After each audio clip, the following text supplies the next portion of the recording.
Bismillahirrahmanirrahim. Assalamualaikum warahmatullahi wabarakatuh. Alhamdulillahirrabbilalamin. Wassalatu wassalamu ala asyrafil anbiya'i wa mursalin wa ala alihi wa sahbihi ajmain, amma ba'du. Insyaallah, alhamdulillah ayah bunda, sahabat-sahabat fillah yang hari ini hadir, Masya Allah. Baik, terima kasih. Dan panitia memilihkan judul untuk kita bahas pagi hari ini, yaitu membangun generasi tangguh dan kreatif. Masya Allah.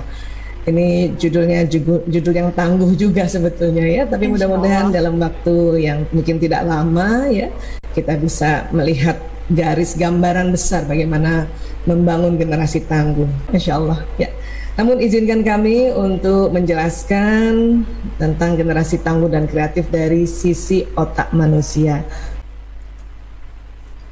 Iya, mudah-mudahan sudah terlihat ya. Ya, generasi tangguh dan kreatif. Tapi sekarang kita harus tahu dulu tangguh itu apa sih ya. Jadi tangguh di Kamus Besar Bahasa Indonesia ini artinya sukar dikalahkan, kuat, andal ya. Contohnya sebagian negara maritim Indonesia harus memiliki angkatan laut yang tangguh. Nah, itu contoh untuk kalimat menggunakan kata tangguh, sukar dikalahkan ya. Atau artinya kuat sekali. Ya, ini bisa tentang pendirian ya, tabah dan tahan. Nah, ini yang menderita dan sebagainya. Kukuh ya, adalah seorang pejuang yang tangguh. Nah, itu berarti kukuh ya.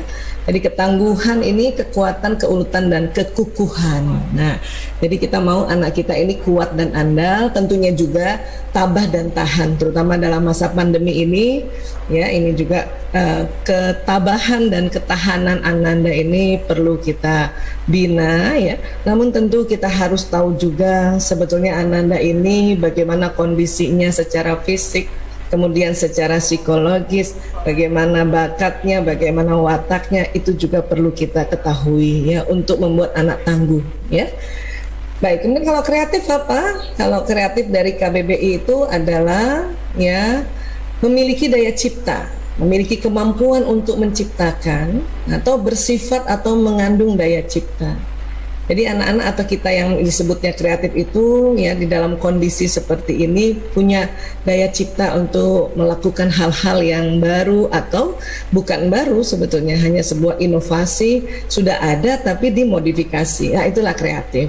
Ya, jadi tadi kita minta tangguh dan kreatif. Jadi kita minta Ananda ini ya kuat, kemudian tabah, terus juga punya daya kemampuan untuk berinovasi atau membentuk sesuatu yang unik ya dan bermanfaat tentunya. Ya, jadi goalnya ke situ ya, ayah bunda ya. Iya, baik. Nah, kalau kita bicara tentang otak manusia, inilah otak manusia. Otak manusia ada otak besar, ada otak kecil, kemudian Allah bagi dua, ada belahan kanan dan belahan kiri. Nah, inilah tempatnya hal-hal yang ingin kita masukkan, ilmu pengetahuan, nasihat-nasihat, kisah-kisah, pelajaran-pelajaran untuk memberikan informasi atau input-input yang baik terhadap otak Ananda kita ini. Ya, dan buat saya sekolah Islam buat keluarga muslim itu sangat-sangat penting dan urgent ya.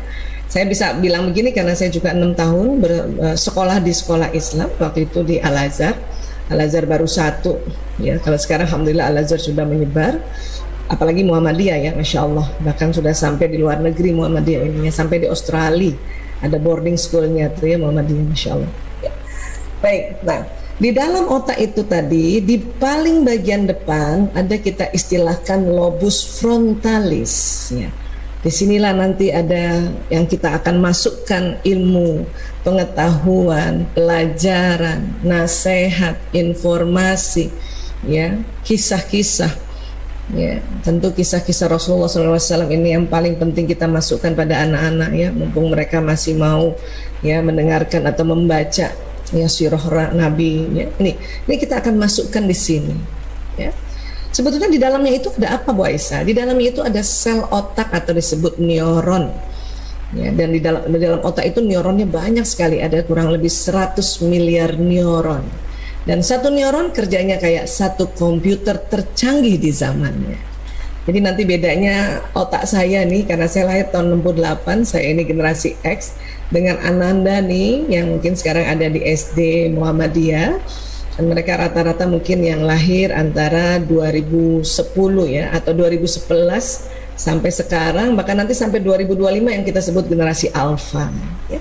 Kakak mereka ini yang di atas 2011 ini disebut generasi Z, yang lahir antara 1996 sampai 2010. Itu lebih canggih otaknya ya. Mungkin ayah bundanya karena masih muda, Anda yang di generasi milenial yang Y ya, yang lahir tahun 80-an sampai tahun 1995 atau 1996. Nah, itu juga punya 100 miliar, tapi lebih canggih lagi anak-anak. Untuk itu kita dilarang meremehkan mereka. Stop untuk bilang mereka generasi galowers atau generasi mecin. Karena mereka bilang, kami nggak tahu kalau mau lahirnya tahun-tahun sekian, ibu, katanya gitu. Ya, karena sesungguhnya otak mereka itu jauh lebih canggih lagi dari kita. Ya, apa sih di dalamnya ini? Sambungan-sambungan neuron. Jadi satu neuron itu kayak satu komputer yang banyak kabelnya, dan itu terjadi sambungan-sambungan di otak. Setiap ada informasi, setiap ada nasihat, setiap ada pelajaran, ya itu akan tersambung-sambung. Dan sangat cepat sekali sambungannya. Terjadi peristiwa kimia dan fisika di otak anak-anak, termasuk juga otak kita. Ya, tinggal apa yang dikasih, yang dimasukkan tuh apa, informasi apa, informasi yang bagaimana, nasihat yang bagaimana, ya. Jadi apapun masuk di situ, tapi kalau tadi kita berikannya tentu yang positif, yang baik-baik, ya, apalagi yang berkonsep ad-dinul Islam, Masya Allah, itu nanti otaknya anak-anak ini konsepnya sambungan-sambungan neuronnya itu tentang ad-dinul Islam, Masya Allah. Ya, ini yang penting kita tahu bahwa itu terjadi di otak, ya. Jadi terutama di daerah yang lobus frontalis ini terjadi sambungan, ya. Namun di lobus frontalis juga ini terjadi sambungan pengalaman. Ya, pengalaman apa ya? Pengalaman apa yang dilihat, apa yang didengar, apa yang dirasa oleh tubuhnya, apa yang dia rasa di lidahnya atau diucapkan, apa yang dia hidu dari hidungnya. Ya, ini akan tersambung juga di situ. Sehingga apa yang dilakukan orang tua, apa yang diucapkan orang tua itu akan tersambung juga memorinya di dalam lobus frontalis ini. Ya, bagaimana orang tua menyampaikannya, bagaimana bapak ibu guru menyampaikannya, lembut tidak, ya, atau dengan gentakan atau dengan hardikan, itu masuk dan terbawa sampai mati memori ini, ya. Makanya akan terjadi sambungan seperti ini. Tentunya kalau kita memberikan suri toladan pada ananda, itu akan terjadi sambungan di otak neuron, ya, di lobus frontalis ini, suri toladan yang baik, ya. Begitu juga mumpung anak-anak masih mau diminta atau kita arahkan untuk mereka belajar atau membaca sirahnya para nabi, sirahnya juga para rasul, wabil khusus Rasulullah SAW, agar di otaknya ada sambungan tentang kisah-kisah uswatul hasanah yang sesungguhnya buat kita umat Islam. Boleh nggak sih sebetulnya dia tahu juga tentang Batman atau Spider-Man? Boleh aja, karena sebagai sebuah informasi agar mereka juga kreatif, ya. Orang-orang yang bikin animasinya para nabi itu tentu sebelumnya juga dia nonton video-video atau film-film tentang kartun-kartun animasi kan. Hanya kita sampaikan pada anak kita bahwa kalau yang Batman, superhero itu fiktif, tapi kalau para nabi dan para rasul, sahabat rasul itu adalah real. Nah, itu yang harus disampaikan. Ya, agar anak-anak bisa membedakan mana pahlawan sesungguhnya, mana yang fiktif, ya. Termasuk sampaikan pada anak-anak siapa itu Kiai Haji Ahmad Dahlan. Beliau luar biasa, ya, seorang ilmuwan, seorang ustadz, ya, kiai, tapi juga seniman. Masya Allah, ya, seniman, ya, ya. Jadi sampaikan siapa itu Kiai Haji Ahmad Dahlan. Ya. Baik. Nah, kemudian di otak itu selain ada lobus frontalis, ada di tengah ini kita sebutnya lobus parietalis, persis di tengah, dan ada di belahan kanan dan belahan kiri. Ya, ini mohon maaf ini kita masih tetap pakai istilah Latin karena kesepakatan internasional kalau kita bicara otak manusia atau tubuh manusia pakai istilah medis, ya, supaya lebih universal gitu ya. Jadi di sini yang di tengah itu ada lobus parietalis, yang di atas telinga itu kanan kiri ada lobus temporalis, agak ke belakang occipitalis. Nah, ini yang otak kecil atau cerebellum, ya. Di dalam ini semua ada neuron kayak gini yang tadi kita sudah lihat sambungan-sambungannya. Ya, ini tempat di mana kita kasih ajaran mereka, informasi mereka, nasihat mereka. Ya. Namun ternyata setiap anak ada bawaannya masing-masing atau neuronnya ini, komputer yang di neuron ini sudah ada sistem, sudah ada data dari Allah. Yang mana Bu Aisyah? Ini yang lobus parietalis. Apa isinya? Nah, ternyata isinya ada satu watak, kemudian ada bakat, atau orang bilang multiple intelligence. Ya, untuk menjadikan anak kreatif dan tangguh, kita harus tahu juga watak dan bakatnya atau multiple intelligence-nya. Ya, karena ada di dalam otak mereka dan ada sejak dalam rahim seorang ibu. Dan biasanya watak dan bakat ini genetik, ya. Jadi ada pesan dari ya gennya orang tua kita atau kakek nenek, ya buyut kita sampai 7 ke atas itu ada di daerah lobus parietalis. Tinggal nanti diarahkan. Nah, waktu mengarahkan itulah pelajarannya masuk di lobus frontalis ini. Ya. Seorang anak punya kecerdasan yang disebut kecerdasan musikalis misalnya. Ya, dia di sini sudah ada neuron-neuron kecerdasan musikalis. Kemudian kita arahkan, ya, untuk apa? Untuk menyanyikan syair-syair yang mendekatkan diri pada Allah. Kemudian mungkin dia tertarik dengan ya salah satu alat musik barangkali. Ya, sebagaimana Kiai Haji Ahmad Dahlan itu tertarik pada biola. Ternyata kalau orang main biola itu ini banget ya. Saya juga mencoba untuk belajar main biola itu sendu, mengiris kolbu, pokoknya terasa ya. Nah, hanya kalau memang di bakatnya anak-anak itu kecerdasan musikalisnya tidak dominan, tentu ya dia belajar pun ya harus dengan waktu yang lebih lama supaya dia bisa menyamakan anak yang memang kecerdasan musikalisnya tinggi atau dominan. Ya. Walaupun semua orang punya kecerdasan musikalis, hanya urutannya yang berbeda. Ya, nanti kita lihat maksudnya apa ini. Ya. Nah, bakat atau talenta atau kecerdasan ganda atau orang bilang multiple intelligence, ya, itu adalah suatu kumpulan kemampuan atau keterampilan yang dapat ditumbuhkan atau dikembangkan. Ya, jadi ada disebut namanya kecerdasan ganda, multiple intelligence. Dan dia bakat ini bersifat laten, tersembunyi atau terpendam. Ya.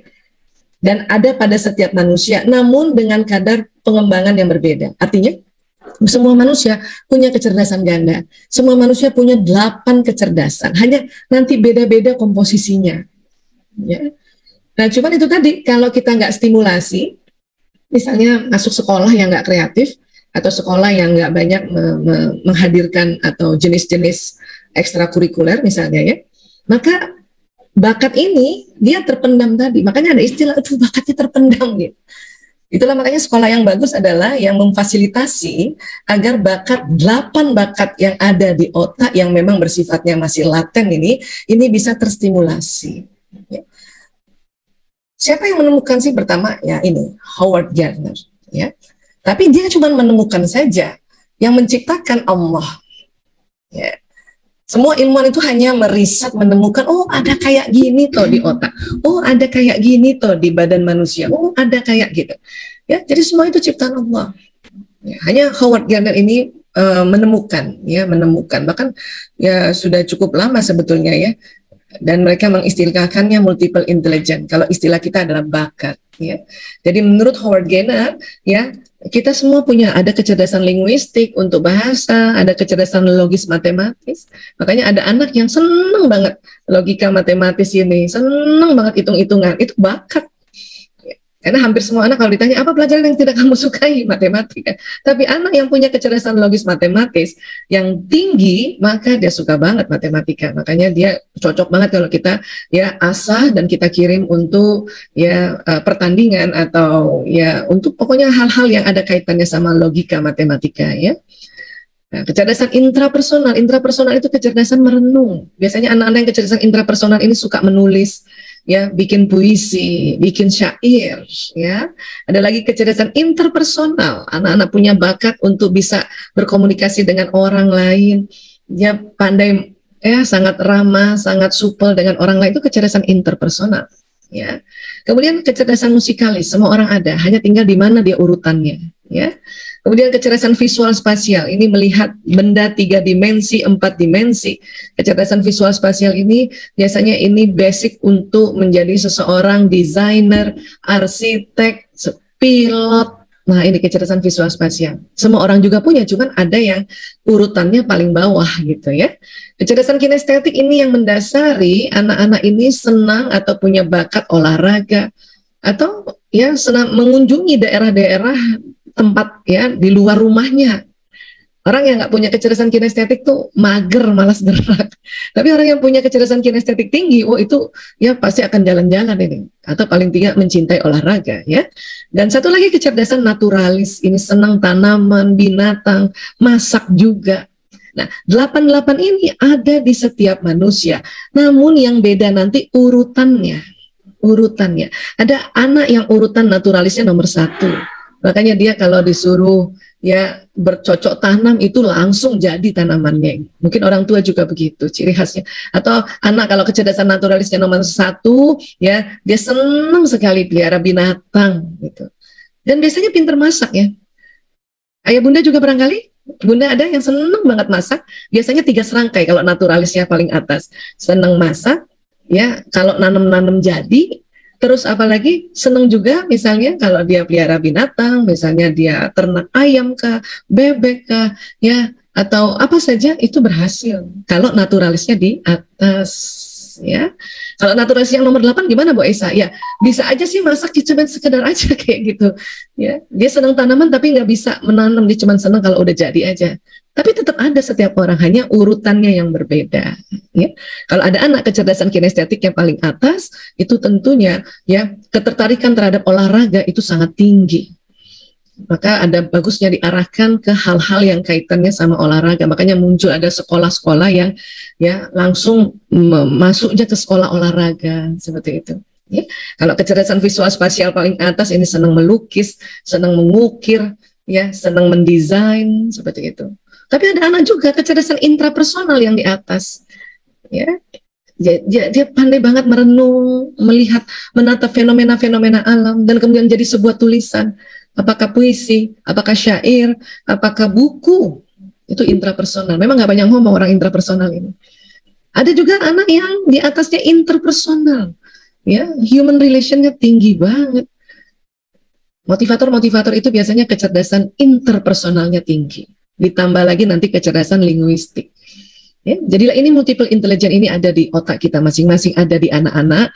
Bunda bisa cek ya bagaimana kecerdasan anakku ini yang 8 ini bagaimana urutannya. Itu banyak sekali tes-tes tentang kecerdasan multiple ya. Atau Anda bisa juga pergi ke psikolog atau juga ada tes tentang fingerprint. Nanti kalau sudah keluar hasil tesnya, perhatikan urutan 1 2 3 4 ya. 4 urutan inilah yang kalau digabungkan, inilah anak akan kreatif dan juga tangguh dari ya sisi multiple intelligence-nya. Ya, dan itulah yang kita arahkan ya untuk dia diperkuat lagi. Bu Aisyah, bisa kan 88-nya kita perkuat? Sesungguhnya bisa, cuman waktunya nggak cukup. Ya, sehari itu cuman 24 jam, dipotong tidur, dipotong bermain, dipotong ya. Bisa aja. Saya misalnya kecerdasan naturalis saya paling bawah ini. Saya ikut kursus masak bisa saja. Cuman kadang-kadang karena terlalu bawah, hasilnya tidak jadi satu luar biasa. Saya misalnya kalau nggak kursus masak ya masak sesuatu yang standar aja, mungkin nilainya 5 ya. Tapi kemudian kursusnya cuma jadi naik 6. Dan saya punya kecerdasan linguistik nomor 1. Belum kursus saja ya, kecerdasan linguistik saya sudah 8. Apalagi kursus. Maka karena waktu yang tidak banyak ini, kita arahkan, kita lihat mana urutan 1, 2, 3, 4 itu yang di-upgrade anak-anak ini. Itu yang diperkuat. Ya, seperti itu. Supaya apa? Supaya betul-betul mereka punya spesifikasi masing-masing. Dan saya juga gitu, kalaupun saya mau minta tolong masak, karena saya tahu saya kecerdasan naturalis saya nomor 8, saya minta mendingan telepon adik saya yang memang pinter masak, dia kecerdasan naturalisnya nomor 1. Nah, disinilah anak-anak atau diri kita harus tahu yang disebutnya teamwork. Ya. Kita harus sama-sama ngerti bagaimana kerjasama gotong royong sesuai dia punya talenta masing-masing. Ya, iya, Insya Allah ini baru bicara tentang bakat, ini belum kita bicara hal yang lain. Tapi ini sudah menurut saya inilah basic atau dasar daripada untuk kita membuat anak ini tangguh dan kreatif. Ya, Baik, nah dari otak ke badan itu ada sistem saraf. Jalan ke tulang belakang itu kabel-kabel sarafnya, nanti dari tulang belakang jalan ke seluruh tubuh, kabel-kabel saraf ini keluar. Ada yang ke wajah, ke leher, ke badan, pokoknya ke seluruh tubuh ini, kabel-kabelnya ini. Ya. Dan kabel saraf ini sebetulnya saya berkali-kali di dalam seminar umum cerita tentang cara kerja kabel saraf, itu kayak kabel listrik. Dia bawa listrik dia. Listrik itu bawa apa? Bawa pesan. Dari mana? Dari otak. Dari otak, ya, termasuk itu tadi kita Ananda punya bakat atau kita punya bakat, watak juga, dan ilmu-ilmu yang masuk di otak bagian depan. Ada orang bakatnya sama, kecerdasan kinestetiknya tinggi, tapi ilmu di depannya beda. Satu sekolah Muhammadiyah, satu mungkin sekolah tempat lain. Nah itu nanti yang membedakan, ya. Nah, kemudian juga sistem saraf ini membawa pesan dari apa yang dilihat, apa yang didengar, apa yang dihidu, apa yang dirasakan lewat mulut, dikecap, apa yang diucapkan, apa yang disentuh. Ya. Dan uniknya setiap saraf anak beda-beda kekuatannya. Ada anak kekuatan saraf matanya kuat. Maka kalau dia belajar, dia harus lihat gurunya, harus lihat tulisannya. Itu yang kalau gaya belajar, istilahnya gaya belajar visual. Ada anak, ya, saraf telinganya yang kuat, maka dia nggak perlu lihat gurunya terus, yang penting telinganya dengar sumber suara. Itu namanya gaya belajar auditori. Ayah bunda, kalau ada anak ya sedang belajar dan ini sedang PJJ, dia tidak lihat bapak ibu gurunya dengan matanya, tapi telinganya dia arahkan ke sumber suara, bisa jadi dia auditori. Atau dia senang belajar sambil dilafazkan itu pelajarannya, atau harus ada musik kah, atau senang belajar di tempat yang ramai. Itu berarti sistem saraf telinganya lebih kuat menangkap informasi dibanding saraf yang lain. Walaupun matanya tetap mengambil, menangkap, ya, namanya auditori. Oke? Nah, ada nggak siapa ayah bunda yang waktu sekolah itu harus baca soal harus dilafazkan itu ya? Nomor 1 diketahui seorang ibu membeli gitu ya, itu berarti auditori karena harus bunyi, ya. Atau ada anak yang bunda ceritain, bunda bacain, itu. Nah itu adalah anak gaya belajar auditori. Matanya tetap bisa melihat, tetapi auditorinya lebih kuat. Ya. Ada anak lagi yang unik ya, sistem saraf tangan dan kakinya yang lebih kuat menangkap informasi. Sehingga kalau dia mendengarkan informasi dari bapak ibu guru, dia harus gerak-gerak. Itu namanya gaya belajar kinestetik. Dia harus gerak-gerak, pegang mainan, atau jalan-jalan bawa gadgetnya, dia jalan ke sana ke sini, naik turun tangga. Itu namanya gaya belajar kinestetik. Kenapa? Karena sistem saraf tangan dan kakinya itu lebih kuat menangkap informasi dan dia harus gerak, ya. Jadi ayah bunda kalau lihat anak-anak belajar kayaknya tidak tenang, bisa jadi Ananda tuh gaya belajarnya adalah kinestetik. Atau dia sambil main yoyo, sambil main bola, ya, pokoknya gerak sana gerak sini.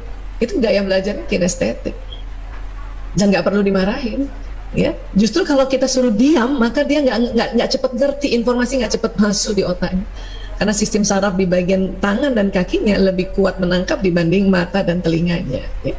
Namun semuanya nyala sebetulnya, hanya ada dominannya. Ini perlu juga kita tahu, ya. Nah jadi apa yang ada di otak ini akan jalan ke sistem saraf, membentuk perilaku. Karena sistem saraf ini kayak kabel listrik. Tentu ya, apa yang kita ajarkan di depan dan masuk di otak depan itu juga jalan di badan.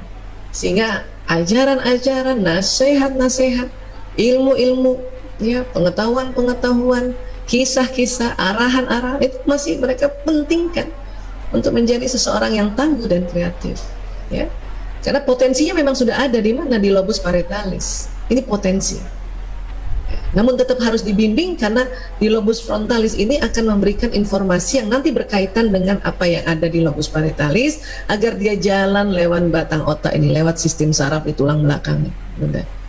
Ya. Ada anak sama nih punya kecerdasan bahasa. Tapi satu sekolahnya di Muhammadiyah, satu lagi sekolahnya tempat lain. Nah, itu yang nanti membedakan. Mungkin anak yang punya kecerdasan bahasa, dia diajak lomba pidato, ya, bagus dia, senang, minat. Tentu kalau yang sekolahnya di sekolah Islam, tentu isi pidatonya tentang konsep-konsep ad-dinul Islam. Ya, tatanan pidatonya itu jelas, ada doa pembuka, ya, ada doa penutup juga kan gitu. Nah, itu nanti yang membedakan, ya. Oke, nah sekarang. Dan di dalam otak juga ada namanya otak reptil. Ini otak reptil di daerah batang otak. Ini yang kadang-kadang kalau otak reptil atau batang otak ini tegang, maka ilmu yang di otak susah keluarnya, atau kita ajarkan anak-anak, kita nasihati anak-anak, susah masuk di otaknya. Kenapa? Batang otaknya tegang. Ini yang sering, kenapa ya rasanya sudah saya ajarin berkali-kali, susah banget, kata ayah bunda barangkali begitu. Itu karena waktu diajarkan, batang otak sedang tidak rileks. Sehingga ilmu hanya sampai di batang otak dan dia hanya ingat 1 kali 24 jam. Ya. Wah, bagaimana dong Mbak Isa untuk merilekskan batang otak? Nah, batang otak ini rileks dengan cara apa? Ya, dengan cara kita menyampaikan sesuatu dengan lembut. Ya. Dengan cara apa lagi batang otak ini bisa rileks? Kita harus ngerti ini anak laki-laki atau anak perempuan. Bagaimana lagi batang otak supaya rileks? Ya. Anak-anak ajarkan untuk senantiasa istighfar, karena pada saat kita istighfar, batang otak kita yang tadinya tegang jadi rileks. Memangnya kenapa kalau batang otak ini tegang? Batang otak kalau tegang ada 2 respon tubuh yang dilakukan. Apa itu? Fight or flight, serang atau kabur. Nah itu. Ya, kenapa Allah berikan ini? Karena batang otak ini untuk menjaga keamanan manusia pada saat diserang makhluk buas atau orang buas.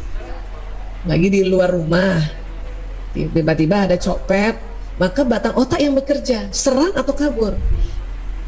Ya, itu gunanya sebetulnya. Atau lagi jalan, diserang anjing, dikejar anjing, nah batang otak yang bekerja, serang atau kabur. Makanya kadang-kadang kalau kita dikejar binatang buas atau anjing ya, misalnya, kita bisa lari sekencang-kencangnya karena batang otak ini yang bekerja. Bahkan kadang-kadang kalau kondisi biasa itu nggak mungkin selari-lari itu gitu. Atau misalnya ada ibu-ibu dicopet tiba-tiba, ya, ibu tiba-tiba berani dipukul copet itu karena batang otak yang bekerja. Hanya kondisi pandemi saat ini, batang otak harusnya tidak tegang di dalam rumah, ini tegang di dalam rumah. Karena banyak perubahan-perubahan kehidupan. Ya, sehingga orang tua yang dikasih amanah untuk mendampingi anak belajar, batang otaknya tegang, jadinya mau ngegas dulu. Ya, hardik anaknya, karena tegang batang otaknya, mau apa? Ya, mau diserang aja tuh, fight. Dan anak kadang-kadang flight.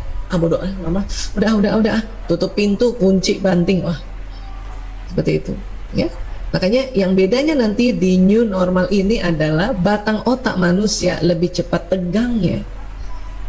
Dan untuk bisa batang otak ini rileks, itu tadi kita banyak istighfar, astagfirullahaladzim, tarik nafas panjang, ya, banyak berzikir, la ilaha illallah, la haula wala quwata illa billahil aliyul lazim, agar batang otak yang tegang ini jadi rileks, sehingga nanti kita ingat ilmu kita di otak. Oh iya ya, oh kayak gini tuh, oh ya.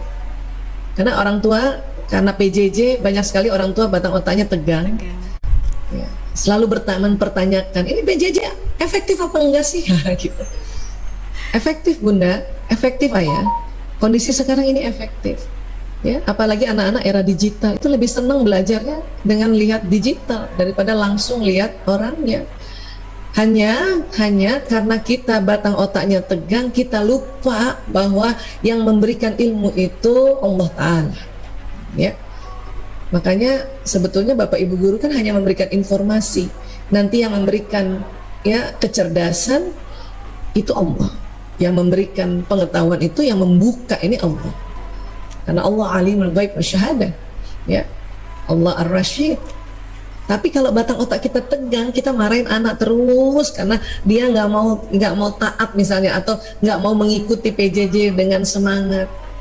Istighfar aja bunda, kalau lihat anak belum semangat lagi ikut PJJ gitu ya, lihat YouTube-nya atau lihat gadgetnya nggak semangat, istighfar bunda, yang istighfar dan doakan, ya Allah tambahkan ilmu, tinggikan kecerdasan anakku.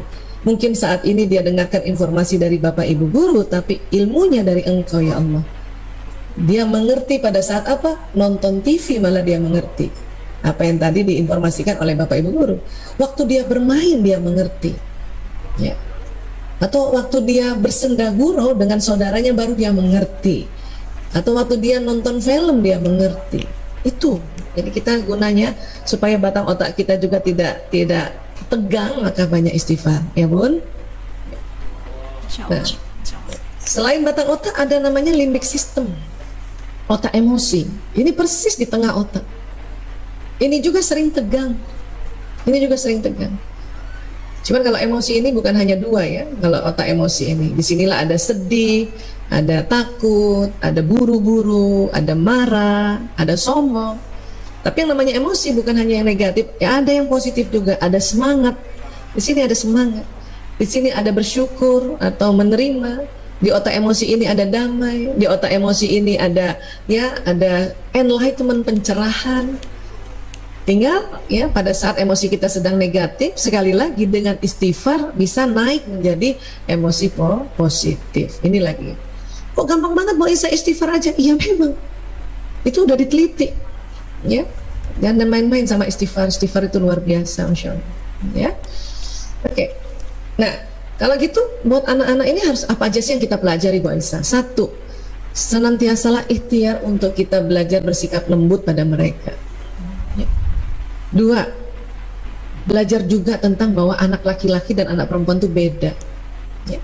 Kemudian belajar juga watak anak-anak ini beda. Anak pertama beda dengan kedua, bahkan kembar sekalipun ya. Seandainya kembarnya juga ini identik, yang sama mukanya, sama jenis kelaminnya, tapi wataknya beda. Itu perlu belajar juga ya. Kemudian fahami tadi bakat anak-anak. Tadi saya sudah sampaikan sedikit tentang bakat anak-anak. Kalau Bunda sudah bisa nih berikhtiar, tahu ya bagaimana berusaha terus belajar dimanapun oleh siapapun untuk senantiasa ingat untuk bersikap lembut pada anak-anak. Alhamdulillah, berarti Bunda sudah belajar untuk terus berikhtiar ya. Kadang hari ini berhasil, kadang besok nggak berhasil loh Bunda. Itu juga wajar ya. Hanya ikhtiarlah terus untuk lembut ya. Kemudian belajar juga tentang, oh anak saya laki-laki pantas cara berpikirnya kayak gini. Oh anak saya perempuan pantas sikapnya kayak gini. Watak juga perlu belajar. Mungkin hari ini kita kalau nggak sempat ya teman-teman ayah bunda bisa juga searching di seminar-seminar umum. Banyak yang menceritakan tentang watak, termasuk kami juga ya. Dan bakat ya. Tadi bakat kita sudah tahu ada 8 jenis, bahkan sekarang ditemukan lagi 9 jenis, yaitu ya bakat kecerdasan spiritual. Biasanya anak-anak indigo itu yang punya kecerdasan spiritual tinggi, tapi rata-rata 8. Cuman 8 itu urutannya nggak sama, anak pertama sama anak kedua, anak ketiga nggak sama urutannya. Murid 1, murid 2, murid 3 nggak sama urutan 8 tadi. Makanya perlu tahu kira-kira urutannya nomor 1, 2, 3, 4, 5, 6, 7, 8 itu kayak apa. Nah ini dibutuhkan teknik-teknik yang bisa dicari mungkin dengan teman-teman psikolog barangkali ya. Atau dengan cara-cara sekarang banyak banget ya di Google itu cara-cara mengetahui bakat, urutan bakat. Atau pakai fingerprint itu juga bisa ya. Baik, nah bersikap lembut ya. Ini jelas surat Ali Imran 159. Bismillahirrahmanirrahim. Fabima rahmatin minallah lintalahum walau kunta fazzan ghalizal qalb lan faddu min haulika. Maka disebabkan rahmat dari Allah lah kamu berlaku lemah lembut terhadap mereka. Sekiranya kamu bersikap keras lagi berhati kasar, tentulah mereka menjauhkan diri dari sekelilingmu. Saya sejak tahun 98 urus anak narkoba, dan tahun-tahun terakhir ini urus anak-anak penyimpangan seksual dan juga anak-anak yang berubah orientasi seksualnya atau LGBT. Itu karena orang tuanya keras dan berhati kasar. Mereka menjauh dari orang tua, di luar rumah yang tercetus oleh bandar narkoba, mafia, komunitas yang keliru. Kan sekarang pandemi Bu Aisyah, dia nggak bakal keluar-keluar. Siapa bilang? Ya. Walaupun kita, anak kita di rumah, dia bisa ya menjauh dari kita, kunci kamar ya, dia searching ya, semua akses-aksesnya gampang sekarang ya. Kita tahu memang teknologi banyak sekali manfaatnya, tapi salah satunya pada saat anak dikerasin dan dikasarin, maka dia akan mengakses yang negatif-negatif. Itu inti sebetulnya ya. Bu Aisyah, saya sudah lembut tapi anak itu masih ngeselin. Allah ajarkan kita, fa'fu anhum wastaghfir lahum. Karena itu maafkanlah mereka dan mohonkan ampun bagi mereka. Ya Allah, saya maafkan anakku ya Allah. Sebut siapa anaknya yang Anda rasa tadi sudah lembut tapi ini anak masih ngeselin. Ampuni dia ya Allah. Ini yang kadang-kadang orang tua belum lagi auto atau belum lagi melakukan ya sikap-sikap seperti ini. Ya. Baru nanti wasyawirhum fil amri, dan bermusyawarahlah dengan mereka dalam urusan itu atau dalam suatu urusan. Jadi kalau Bunda misalnya mau musyawarah tentang ya berapa lama main gamenya di gadget itu, berapa lama kamu boleh ya chatting di game itu dan sebagainya, harusnya kan musyawarah. Nah, tapi sebelum musyawarah harus ada langkah-langkah. Satu, minta lemah lembut. Ya. Orang tua sama anak itu susah banget lemah lembut. Orang tua sama anak itu otak emosinya selalu mau cepetan gitu. Tapi kalau sama anak orang lain, ya kita bisa lebih cepat lembutnya loh. Coba ingat-ingat, ya, ayah bunda pada saat sama ya ponakan atau anaknya sepupu atau anak tetangga, itu masih bisa langsung lembut. Kamu apa kabar? Gitu. Pas datang anak kita, ya, itu kita langsung cemberut bisa loh. Ya. Makanya kalau ada orang tua yang bisa lembut sama anaknya, itu rahmat Allah turun. Makanya minta, ya Allah, mohon lemah lembut ya Allah, mohon lemah lembut ya Allah. Ya. Jadi lemah lembut itu rahmat dari Allah. Ya, susah banget sih Bu Aisyah minta lembut terus. Ini loh udah diingetin sama Allah. Sekiranya kamu bersikap keras lagi, berhati kasar, mereka menjauh dari sekelilingmu. Ya, saya 22 tahun ngurus anak-anak yang terkena dampak mafia narkoba. Itu karena keras dan kasar orang tua. Ya, tegas gimana Bu Aisyah? Tegas lain. Tegas itu kan bisa lembut kan? Bunda, aku malam minggu pergi ya nonton jam 12 malam. Tidak nak, itu tegas tapi mukanya lembut.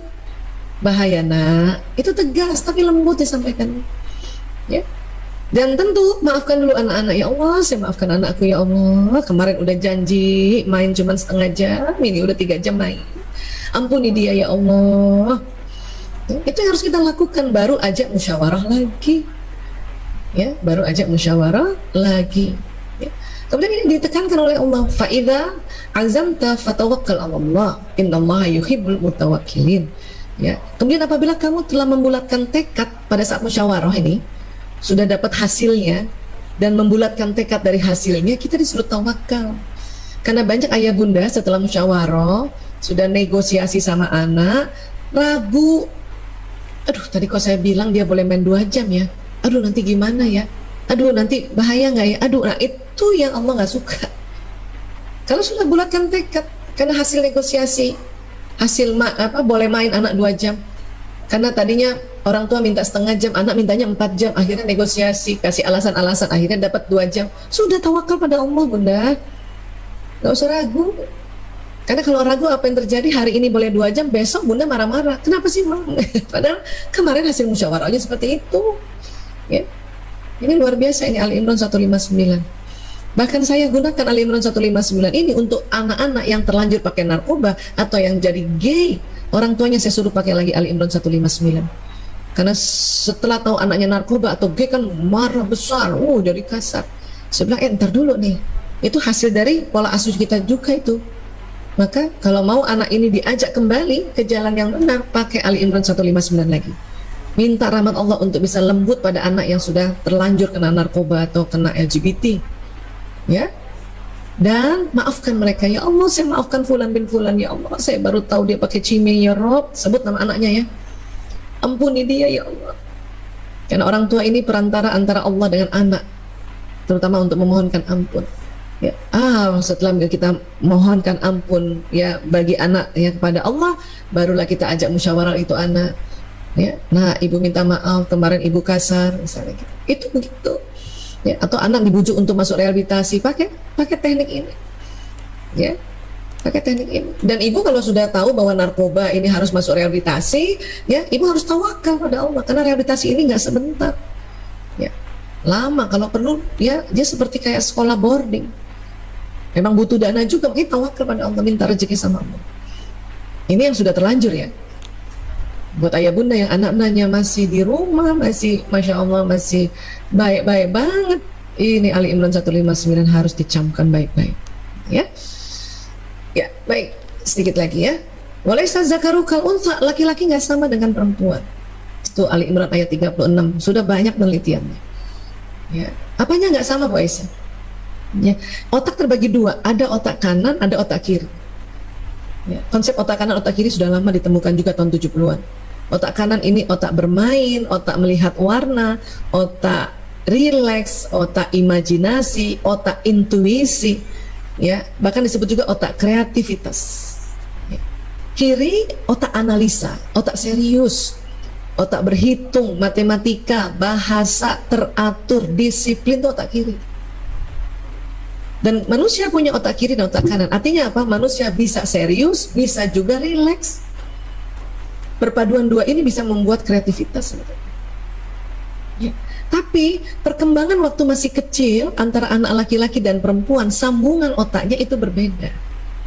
Ya. Sambungan apa Bu Aisyah? Itu tadi yang kita lihat tadi, itu yang kayak kabel-kabel tadi ya ayah bunda ya, bapak ibu guru ya. Nah ini sambungan otak pada anak perempuan dan anak laki-laki, pada otak kiri kanannya itu ada perbedaan. Ya. Bedanya apa Bu Aisyah? Nah kita lihat nih. Anak 0 sampai 6 tahun, tadi kita udah belajar ini otak kanan, otak kiri ya. Anak perempuan, sambungan otaknya kiri dan kanan seimbang. Anak laki-laki, kanannya lebih dominan. Masih ingat tadi bunda otak kanan apa? Otak bermain. Otak kreatif, otak rileks, otak santai, otak gerak. Otak kiri apa? Otak bahasa, otak matematika, hitung-hitungan, otak teratur tuh kiri. Coba lihat perbandingan. Siapa punya anak laki-laki boleh angkat tangan, saya mau lihat. Oh, Masya Allah. Ada yang masih di bawah umur 6 tahun bunda? Ya, oke.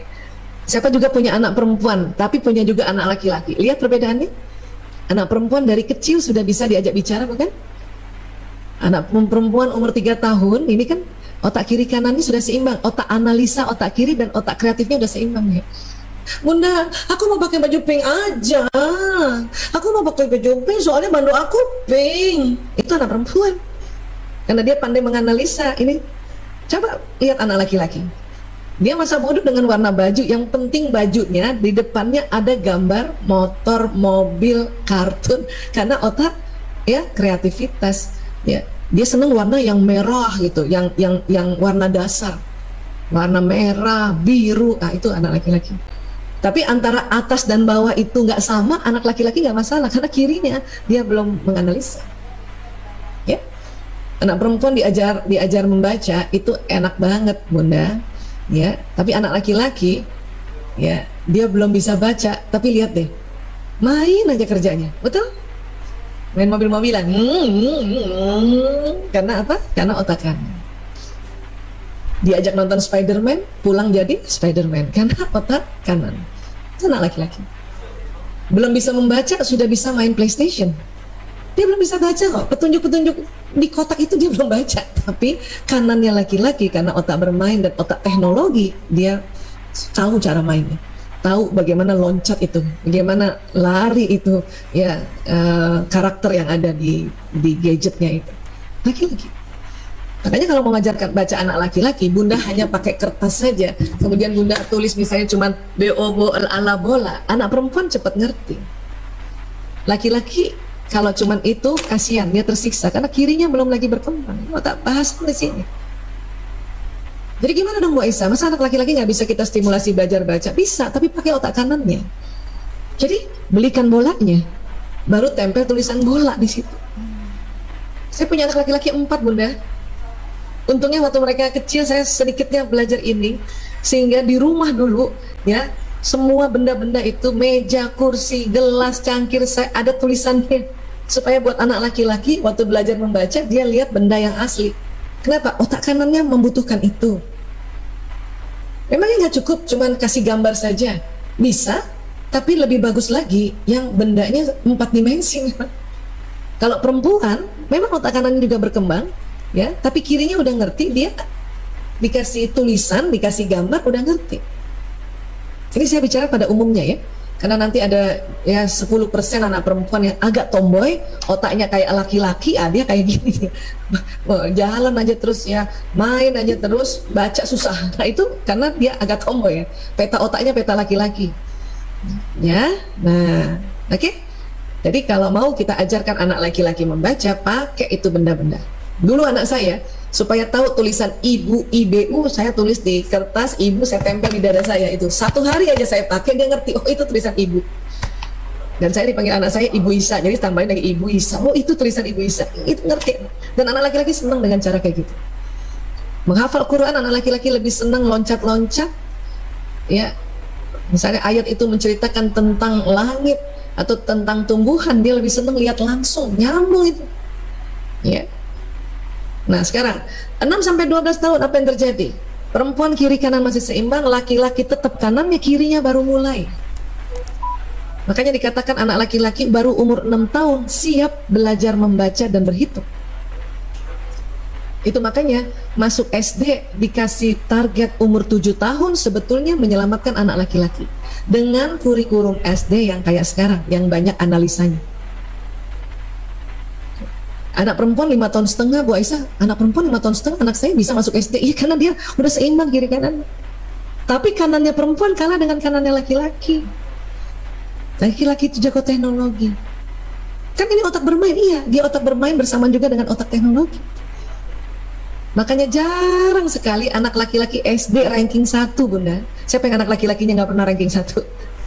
Ya, itu jarang. Kenapa? Kalau sekolah itu yang dianggap ranking hanya matematika, bahasa, datang dengan tepat waktu, disiplin, itu ranahnya otak perempuan. Ya. Tapi kalau sekolah itu bukan hanya matematika, bahasa teratur yang dinilai, tetapi jago ya basketnya, jago futsalnya, itu laki-laki bisa menang gitu. Jago main game online-nya, oh laki-laki menang udah. Ya, makanya kalau ada sekolah yang bagus, dia menilai tidak hanya intrakurikuler, ekstrakurikuler. Makanya laki-laki, insya Allah dia bisa ranking 1 di situ. Ya, nah ini harus paham loh. Karena Bunda kadang-kadang kita kalau nggak ngerti perkembangan otak, kita suka banding-bandingin sama kakaknya yang perempuan lah, ya temennya yang perempuan atau sepupunya yang perempuan. Datang ibu nih sepupuan, ya satu anaknya perempuan, satu anaknya laki. Lihat-lihatan angka, anak laki ya udah di atas KKM 1 aja udah syukur Bun.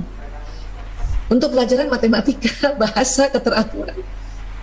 Saya bilang begitu sama anak saya. Nah, kalau matematika KKM-nya 75, kamu 76, itu udah keren banget, Nak. Targetnya cuma gitu. Tapi apa yang terjadi karena dia tidak tertekan, dia malah jadi 80, 80. Tapi saya bikin, tapi Nak, ya, olahraga, futsal, basket harus A. Komputer harus A. Game online harus A. Gitu. Ya. Semangat anak-anak. Itu anak laki-laki. Ya. Kemudian 12-18 perempuan masih kiri kanan, yang laki-laki kirinya sudah ngejar, tapi kanan masih dominan. Maka waktu SMP anak laki-laki sudah mulai bisa menganalisa. SMA juga lebih keren lagi.